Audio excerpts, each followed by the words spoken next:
Salamat po, Brother Melvin Pilisano. Okay na po, ano? Salamat po sa inyo at sa lahat po ng ating pong mga kapatid. Nasaan man kayong dako ngayon, ang ating pag-aaralan, Makalangit na Dako. At ngayon ay ang Makalangit na Pagpili, January 23, ang ating pong pag-aaralan ngayon dito sa 2 Peter chapter 1, verse 10. Ayan, hello po sa lahat po ng ating tagapakinig. Nawa ay mabless po tayong lahat. Sama-sama po nating basahin at pag-aralan ang ating devotional ngayong umaga. So tayo po ay manalangin. Aming Diyos na siyang mapagbiyaya, na siyang nagpipili sa amin at gumagabay, amin pong dalangin, O Diyos, ang pag-aaral po namin. Tulungan niyo po kami, O Diyos, na amin pong maintindihan na ang bawat isa sa amin ay inyong pong pinili at kailangan lang namin mag-decide, pagtanggap sa pagpili niyo po sa amin. Amin pong dalangin, O Diyos, ang bawat isa, ano man ang aming pinagdaraan ng problema, inyo po nawang igawad sa amin ang karunungan, pagpapala na nagmumula sa inyo. Salamat po sa pag-ibig niyo po sa amin. Salamat po sa pagdinig ng aming dalangin sa banal na pangalan ni Jesus. Amen. Sang-ayon po sa ating pong talata sa Pedro, ikalawang Pedro 1:10. Kaya mga kapatid, lalong pagsikapan ninyo na patatagin ang pagkatawag at pagkapili sa inyo. Sapagkat kung gawin ninyo ang mga bagay na ito, hindi kayo matitisod kailanman. So ano po ang sabi dito mga kapatid? Kung gawin ang mga bagay na ito ay hindi matitisod, hindi kayo matitisod kailanman. Ano daw po yung dapat nating gawin para hindi tayo matisod? O ibig sabihin, yung antidote para hindi po tayo matisod, mga kapatid. Sabi dito, mga kapatid, pagsikapang patatagin ang pagkatawag, ang pagkapili sa bawat isa sa atin. Kaya pala, natitisod tayo. Kaya pala marami ang nagbabackslide dahil pinahina natin yung pagkatawag. Yeah.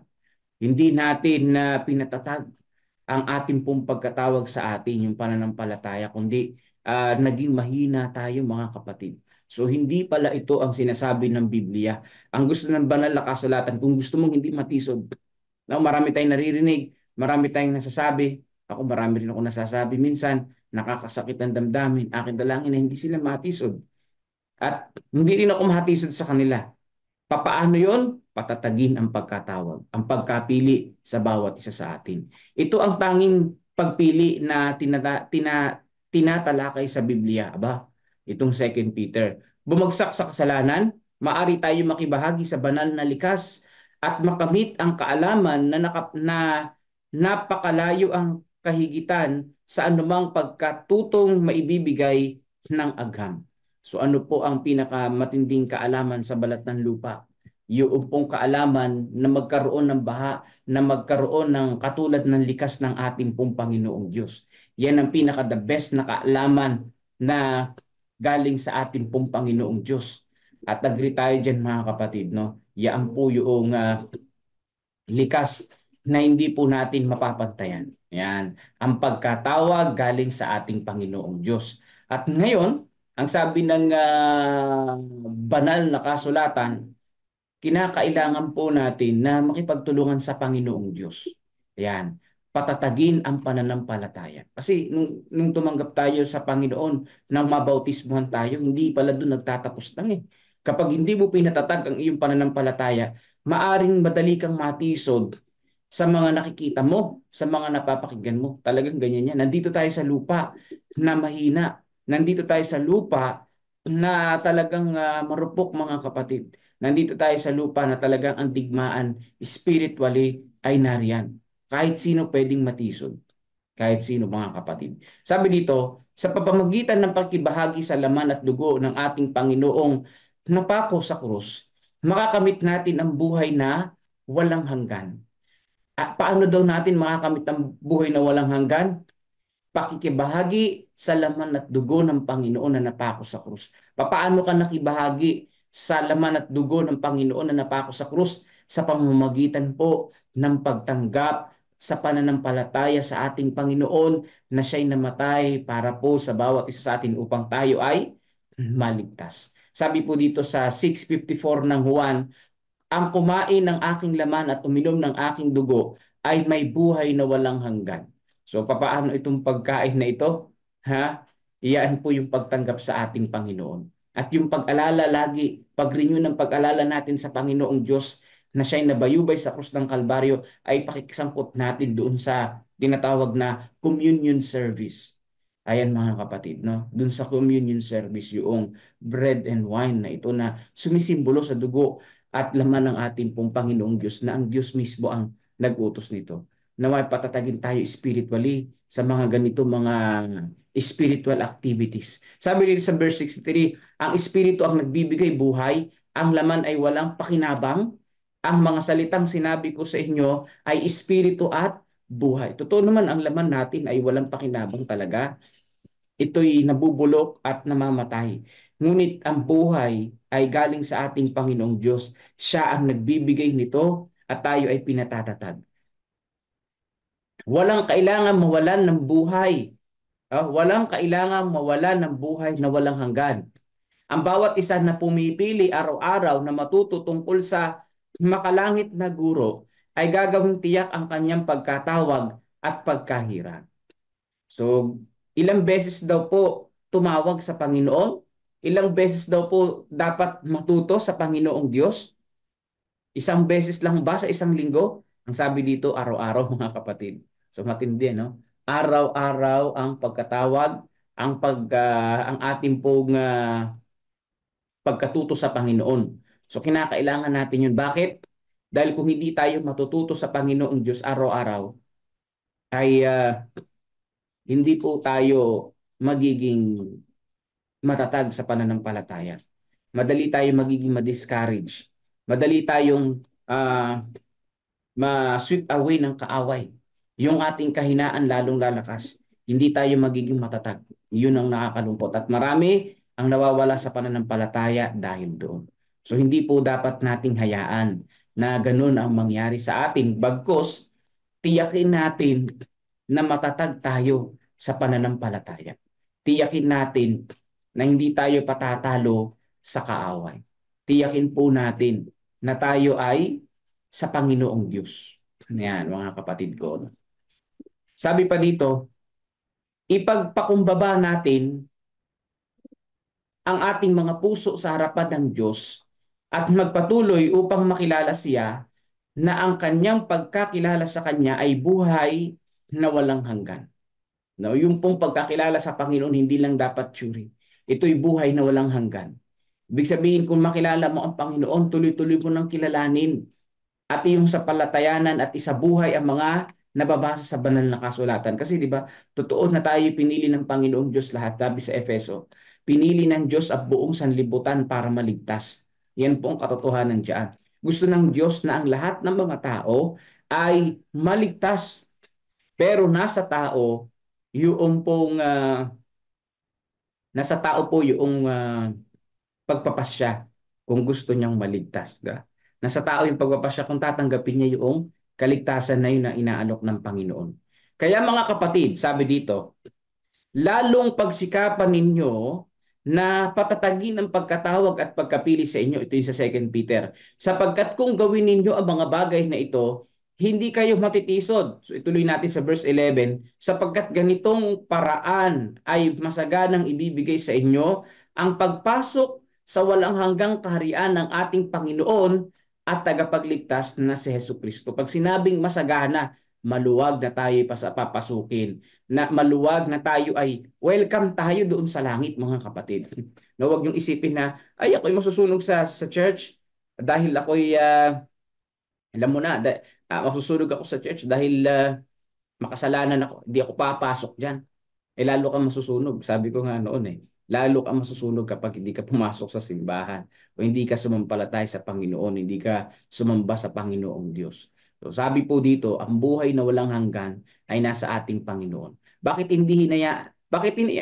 nangawag dito, no? Bakit hinayaan pa ng Panginoon? Kung gusto niya ng buhay na walang hanggan sa atin, bakit hinayaan pa ng Panginoon na sila Adan hindi makakain ng prutas ng buhay na walang hanggan o buhay na prutas? Kasi doon sa halaman ng At din, nung sila'y nakakain ng fruits ng pagkakilala ng mabuti at masama, sila'y pinalayas doon, no? Pinotektahan na agad yung prutas na may buhay na walang hanggan. Bakit kaya hindi pinakain yun ng Panginoong Diyos yung prutas ng buhay na walang hanggan? Kasi nakakain na sila ng prutas ng pagkakilala ng mabuti at masama. Nagkasala na sila. Subject na sila sa mamatay. Kung kainin nila yung prutas ng buhay na walang hanggan, may buhay na walang hanggan sila. Hindi mamamatay ang tao. Kaya lang, ang problema, hindi mamamatay ang tao pero may kasalanan. No? Hindi mamamatay yung tao, may kasalanan siya, tapos nagkakasakit. Gusto mo ba yun? Hindi ka mamamatay, pero magsasuffer ka ng sakit dahil sa pagkakasala. Magsasuffer ka ng ah, sakit sa baga, cancer, pero hindi ka mamamatay. Idadialysis ka habang buhay, nakaratay ka, pero hindi ka mamamatay.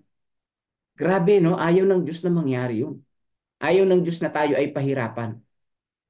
Kaya sabi niya, hindi pwedeng kumain ng tao ng prutas ng buhay na walang hanggan dahil mabubuhay lang silang magpakailanman na nagkakasala sa Panginoong Diyos at ayaw ng Panginoon yun. Gusto ng Panginoon na tayo ay mailigtas sa pagkakasala na ito. Kaya sa simpleng prutas lang yun, pwede nang gawin ng Panginoon. O ito, kahit makasalanan kayo, may buhay kayo. Hindi ginawa ng Panginoon yung gusto tayo ng Panginoon na malinis. At siya mismo yung bumaba sa sanlibutan na ito para tayo ay linisin at bigyan ng buhay na walang hanggan sa pamamagitan niya. So kailangan wag nating sayangin yung pagkatawag ng Panginoong Diyos sa atin. Narito ang iyong mga papel at sa life insurance. Ito, life insurance talaga. No? Si Brother Semi ay manager. Manager ba? O basta siya ay namamahala nitong life insurance sa Sun Life. Hindi ito insurance policy na ang halaga ay matatanggap ng ibang tao pagkatapos ng iyong kamatayan. O, ganun yung insurance, di ba? Kapag namatay ka, yung beneficiary mo, yung makakatanggap. Pero dito, yung pong life insurance ng Panginoon na buhay na walang hanggan, kapag namatay tayo, hindi matatanggap ito walang matatanggap yung kamag-anak natin, kundi ikaw mismo makakatanggap ng buhay na walang hanggan sa pagdating ni Jesus. Ito ay isang policy na nagtitiyak sa iyo ng buhay na nasusukat ayon sa buhay ng Diyos, maging ang buhay na walang hanggan. So ito mga kapatid, kung ikaw ay naghahanap buhay nga, panandalian lang yan, pansamantala lang yan dito sa libutan. Pero yung binibigay ng Panginoon, buhay na walang hanggan.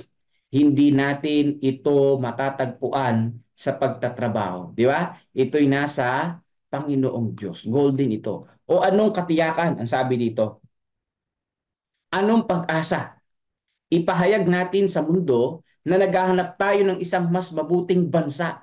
Ano yung mas mabuting bansa na mas maganda pa sa Amerika, sa London, sa Europe, sa London na yan na binabanggit nila, o sa Japan na yan, sa Korea. Mas maganda pa sa mga bansa na yan.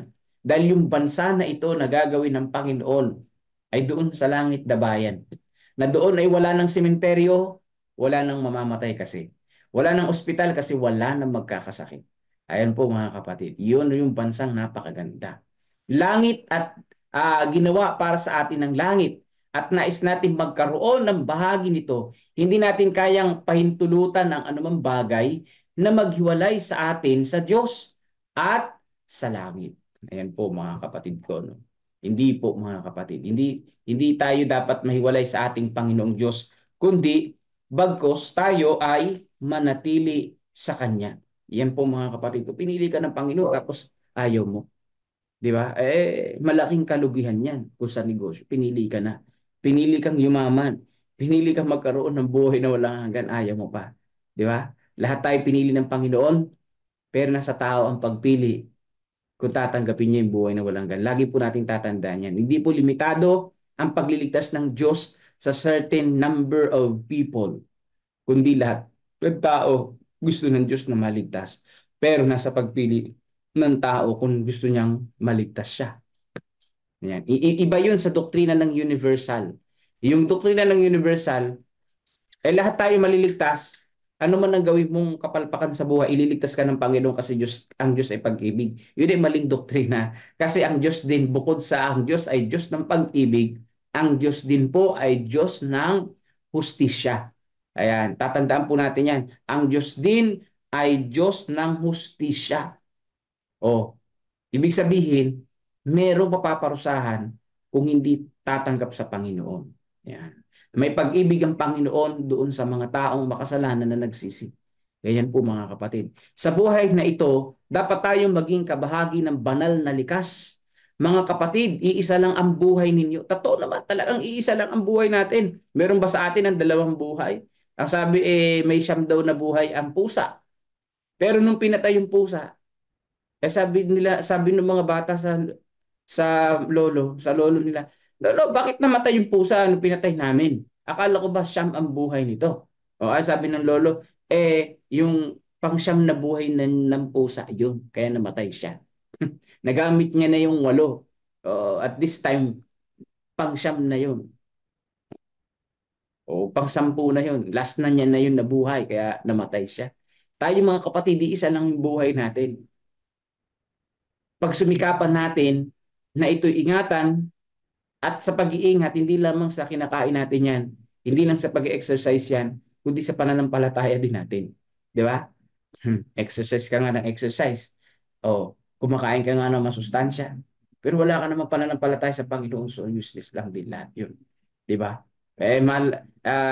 Ang abusado, yung sinisira mo na yung katawan mo, wala ka pang pananampalataya sa Panginoon, malaki ang pananagutan mo. Di ba? Luging-lugi ka. Iisa lang ang buhay, dapat nating pag-ingatan. O hayaan ito maging isang buhay na kabutihan. Buhay ng kabutihan. Isang buhay na nakatago kasama ni Kristo sa Diyos. Yan ang pinakamaganda. Yan ang pinakamagandang buhay.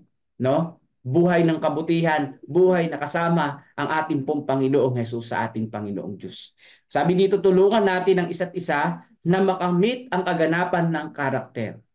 Yan. Upang makamit ito, dapat nating itigil ang lahat ng pagpuna. Aba, paano daw po natin matutulungan ng bawat isa? Itigil ang pagpuna sa isa't isa. So yun, no? Talagang ganun tayo eh. Yun ang karakter natin, mapagpuna tayo, mapagsisi tayo. Tulungan nawa tayo ng Panginoon na babago. Patawarin tayo ng Panginoong Diyos. Ang sabi dito, maari tayong patuloy na sumulong tungo sa kasakdalan hanggang sa wakas ay paglingkuran tayo ng masaganang pagpasok sa makalangit na kaharian. Yan. Ang sabi po dito, hanggang sa wakas ay paglingkuran tayo ng masaganang pagpasok sa makalangit na kaharian. So madali lang pumasok sa langit kung nananampalataya tayo sa Panginoong Diyos. Pero mahirap at imposible makapasok sa langit kung hindi tayo sasampalataya sa Panginoong Diyos. Ang sabi dito, habang tayo naghihintay sa pagdating ng Panginoon, magtulungan po tayo. Huwag magpunaan sa isa't isa. Huwag maghusgahan sa isa't isa. Magtulungan sa lahat ng ating mga kahinaan. Ang problema sa ating mga tao, no? Bagsak na nga yung kapatid, lalo pang ibinabagsak sa pagkakasala. Yun ang malungkot doon. Tayo ay bagsak na nga, nagkasala na nga, lalo pang inihila pababa. Hindi na dapat ganun mga kapatid. Kundi ay ating palakasin ang pananampalataya ng bawat isa kung malakas na tayo. Hindi mo mapapalakas ang ibang pananampalataya kung hindi ka maratag. Kaya ang payo ng banal na kasulatan sa 2 Peter 1:10, patatagin ang pagkatawag, ang pagkapili sa bawat isa sa atin. Ayan. Para daw hindi tayo matisod kailanman. Patatagin natin, mga kapatid, bago tayo tumulong sa iba. Yan po ang makalangit na pagpili ng ating Panginoong Diyos. Pinili tayo ng Panginoon para tayo ay maligtas, hindi tayo matangay ng kaaway. Gusto ng Diyos lahat ng tao maligtas, pero nakakalungkot, talagang hindi lahat ng pinili gustong maligtas. Yan ang katotohanan diyan. Ngayon ay isama rin natin sa panalangin yung pong pamilya ni Jeffer ba yun? Ayan, isang kulpultor sa Davao de Oro na napagkamalan na nagli-lending nangongolekta ng lending kaya hinold up at pinatay 17 years old. So nakakaawa siya. Nakakaawa at yung mga magulang niya pinatay siya. Nakita sa daan. Yun po mga kapatid, no?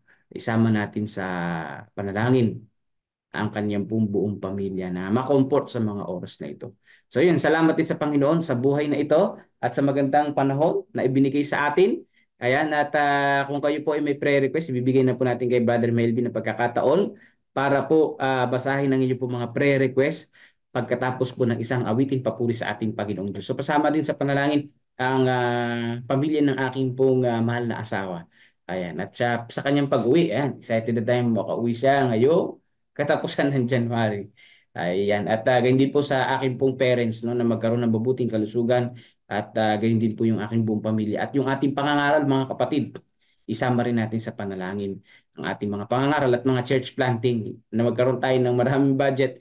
Gayon din po sa Likab Church. No? Tulungan nawa tayo ng ating Panginoon at maraming mga tao ang magbukas ng kanilang mga wallet. Ayan, na mga bulsa. Pagpalain ng mga kapatid para lalo maging generous, no, lalong pagpalain ng bawat isa sa atin para tayo sama-samang tumulong sa gawain ng ating Panginoong Diyos. Okay, pakinggan po natin ang awit papuri sa ating pong Panginoong Diyos. Magandang umaga po mga kapatid.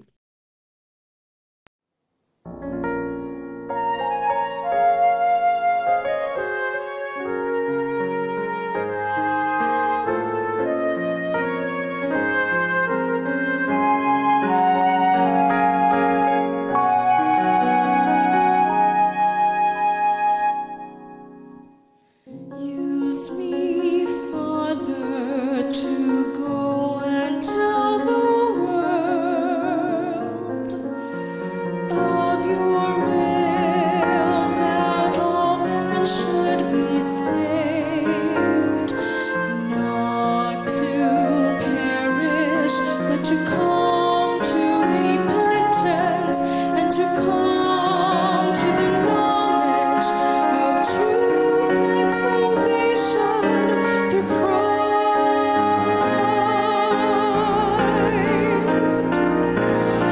This is my mission, to tell the world of His love, to tell of His story. This is my mission, to tell the world of His glory,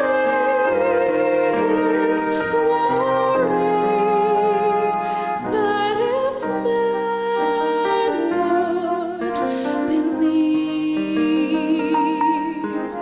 He will not be demised, for God has promised He will have eternal life.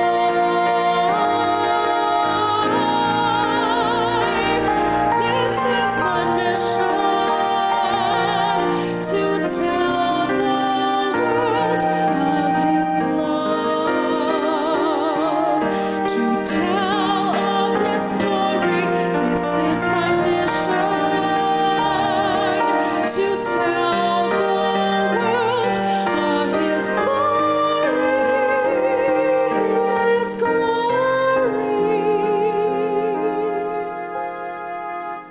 That if men would believe, He will not be demised, for God has promised He will have eternal life. This is my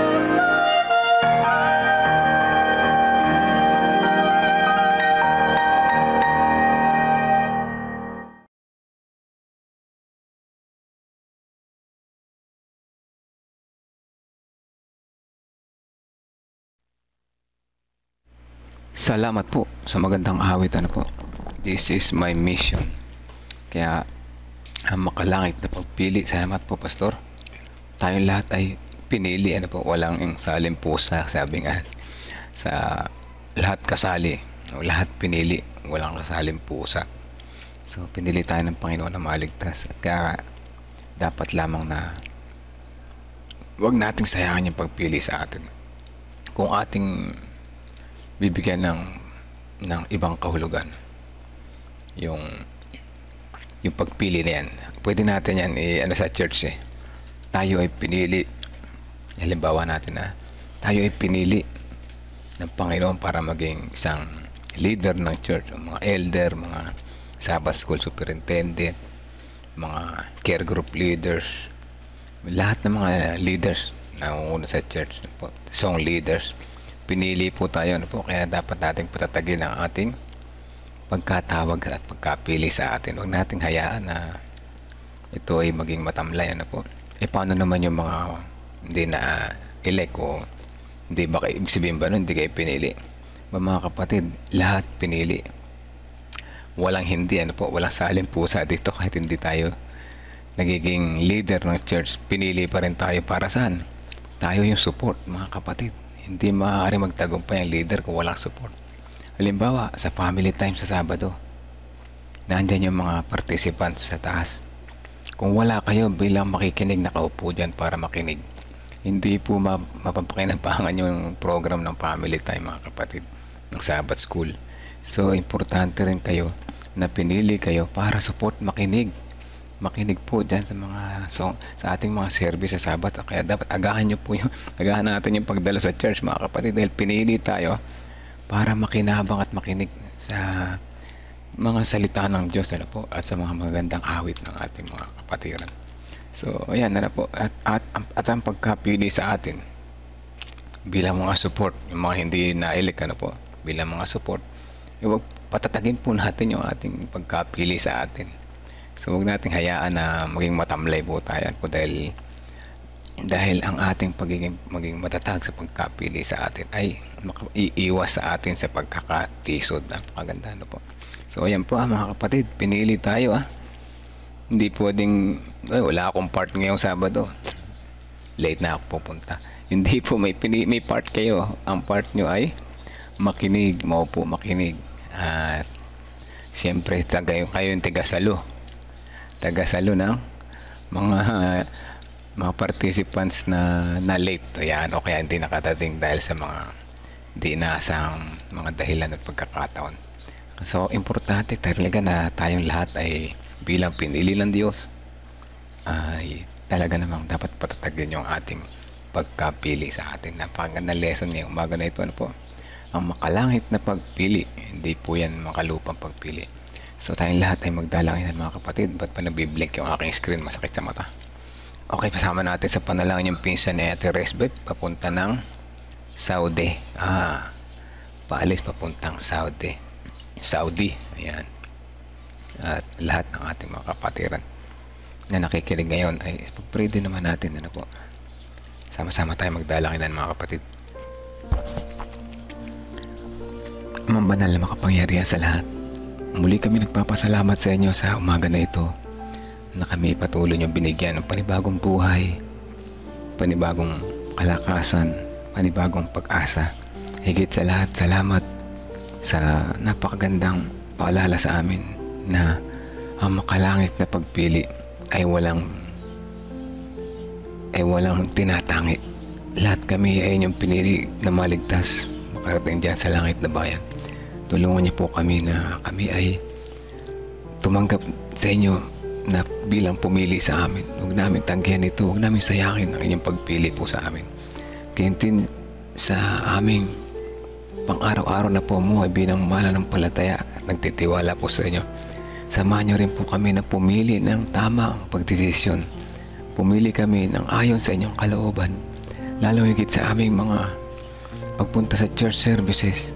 Tulungan niyo po kami na kami ay pumili ng mas tama kaysa sa hindi, upang ang aming pagsambay maging mas malago at maging katularan kami ng iba pa. Maraming salamat sa inyong pagtinig sa aming panalangin. Tunay na ramdam namin ang inyong pagmamahal. Sa umaga na ito, patuloy namin sinasama sa panalangin ang mga kapatiran na nakikinig ngayon. Ang unang-unang aming kalusugan ay inyong samahan.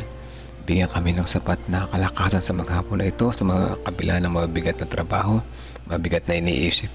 Ngayon din ang aming mga pinansyal na pangailangan, ang aming mga hanap buhay. Ininawa itong pagpalain upang kami rin naman ay maging pagpapala sa iba. Tuloy namin sinasama sa panalangin yung pinsan ni Ate Resbeth na papalipad papuntang Saudi. Siya po ay inyong samahan sa kanyang pagbiyahe. ligtas sa anumang kapahamakan, makarating doon na ligtas at samahan po siya roon sa kanyang trabaho doon. Amin ding sinasama sa panalangin ang comfort para sa family ng aming kapatid na kulpultor sa Davao de Oro, na siya po ay napagkamalan na kolektor ng lending at siya ay napatay ng hindi nakikilala mga tao. Ama, alam namin na sa pamilya nila na kapatid na ito ay malungkot ang mga pangyayari.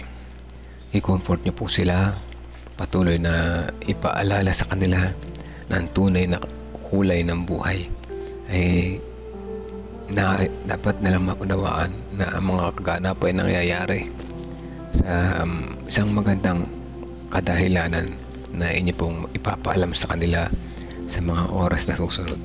Amin din sinasama sa panalangin ang buong family ni Ma'am Karen na patuloy na i-comfort po sila sa kanilang kalungkutan sa mga oras na ito. Gayun din si Ma'am Karen sa kanyang pag-uwi sa katapusan ng January. Ingatan din po siya at sa gabayan sa kanyang pag-travel.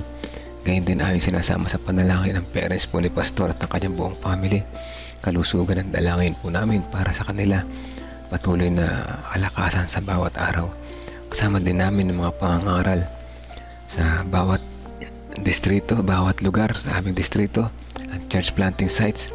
Naway patuloy niyo po ipagkaloob ang budget na aming kailangan upang sa karoon ng church building project na ito ay unti-unting maitayo, maitupad at maging silungan ng mga kapatiran, mga mananampalataya at nagtitiwala po sa inyo. Patuloy namin sinasama sa panalangin mga kapatiran na may mga panalangin ang mga kapatiran na may mga karamdaman ng kanilang mga mahal sa buhay. Sama po namin si Pastor Alex Rigor na maibalik ang kanyang pagkasalita, total recovery, total healing. Si Kuya Bobby sa kanyang kalakasan, Ate Lorna, gayon din, Ate Gigi Concepcion, Tatay Pentong, si Kuya Mike, si Kuya Cherry Bourbon.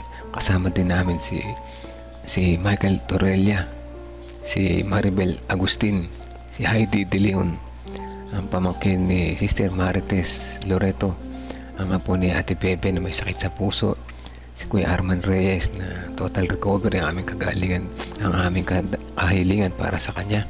Si Brother Reynaldo Eusebio ay kasama din namin sa panalangin, at si John Paul Cheng, Pining Eugenio, si Jinjin, Wendy, Sister Wendy, si Sister Percy, Sister Risa Enriquez, Sister Amy Kilantang, si Ate Grace Samano.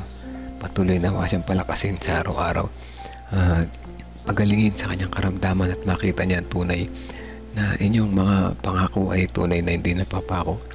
Ganyan din si Ate Esther Lopez, Brother Benjamin Montigambo, si Marilita, si Dayan, Sister Pichi na sponsor ng Tabacaw Church, Renato Santos, Romnec Francisco, Olivia Rebecca Francisco, Precious Cabasog, Princess Jorquina, si Aris, si Sister Nena, Tia Aneng, si Tia Aurora, si Ate Sally Sanchez, Janet Ontivero, Gina de Guzman, si Arturo Tuki at Erlinda Tuki.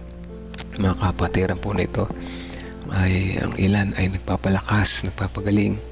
Karamihan ay nasa malubhang karamdaman na nais na gumaling, na umaasa at nagtitiwala po sa inyo. Alam namin na ipagkakaloob niyo po sa amin ang the best para sa amin ayon sa inyong kalooban at sa inyong tamang oras na tinakda. Maraming salamat sa pag-ibig. Maraming salamat sa inyong gabay at patnubay sa bawat araw. Samahan niyo po kami sa aming pagpili ng aming mga pagdedesisyon sa buhay, sa aming pang-araw-araw na pamumuhay. Samahan kami ng Holy Spirit sa aming pagbabago ng karakter upang ang pagpili niyo sa amin na maligtas ay hindi masayang, bagkus makamit namin ang buhay na walang hanggan diyan sa langit na bayan. Maraming salamat po sa pagtinig sa aming panalangin. Muli, kapatawaran ang aming hinihiling sa aming mga pagkukulang at pagkakasala.